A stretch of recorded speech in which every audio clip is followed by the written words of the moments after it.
Have you ever wondered if heaven is for real?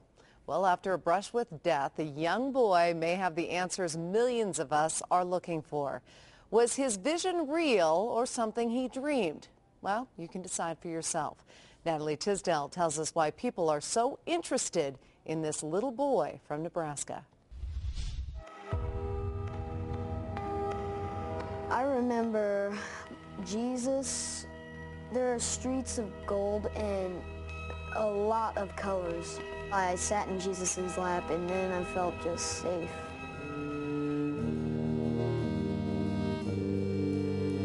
It sounded like a story dreamed up by a little boy, but to understand what Colton Burpo said, you have to hear what he did. It all started on a trip to Colorado. Colton complained of a stomach ache, a trip to the doctor, diagnosis, the flu. Back home to Nebraska, another doctor, still no improvement. Colton went downhill fast. As parents, we felt sick. You know, what we could have done different. Man, we did this wrong. Turns out for 5 days he suffered misdiagnosed. The then 3-year-old had a ruptured appendix. While in surgery, his parents, Todd and Sonia, prayed in separate rooms. They thought they had lost him.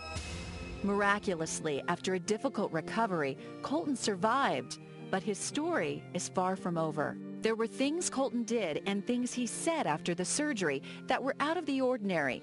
But until a drive past the hospital 4 months after his surgery, none of it made sense. His dad jokingly asked Colton if he wanted to go back to the hospital. His response? But you know, Dad, and he looks at me in the mirror and I'm looking at him. He says, the angels, they sang to me while I was there. I remember looking in the mirror and he's just dead serious. Colton's story about heaven was about to begin. And I look at my wife and she looks at me and it's like, has he spoken to you? She's like, no. Her eyes are probably as big as mine and I'm sitting here going, he's never talked to me about angels before. While in heaven, Colton says he saw many things and met many people, including Pop, his great-grandfather who died 30 years before Colton was born. But Colton says he didn't look like the photo in his house. A picture sent months later by his grandmother was more like the man he met, a young man without glasses. And perhaps the most shocking part of Colton's story. Stands right in front of his mom and is like, Mom, I have 2 sisters. But he only has one sister. You had a baby die in your tummy, didn't you, Mom? His parents never told him about the miscarriage. She looked familiar and then she started giving me hugs and telling me that she was glad to have someone from her family up there. Over time, this young man's visions became more real, from his description of Jesus to his talks with God, even a discussion about Armageddon. I actually got a glimpse of it.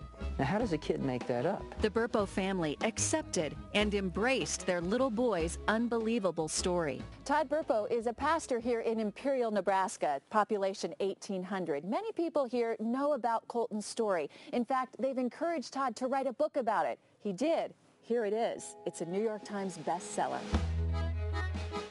It wasn't something Todd wanted to do or even knew how to do, but he did exactly what he did the night Colton laid on that table near death. He prayed. God, if this is really you, I kind of laid my fleece out and I said, you know, I don't know how to publish a book, but if you really want me to do this, you're going to have the publishing industry find me. And it wasn't long before that actually happened. So far, 500,000 books have been printed. Bookstores across the country are trying to get more copies. They're on ebook readers, audio tape. There's even talk of a movie.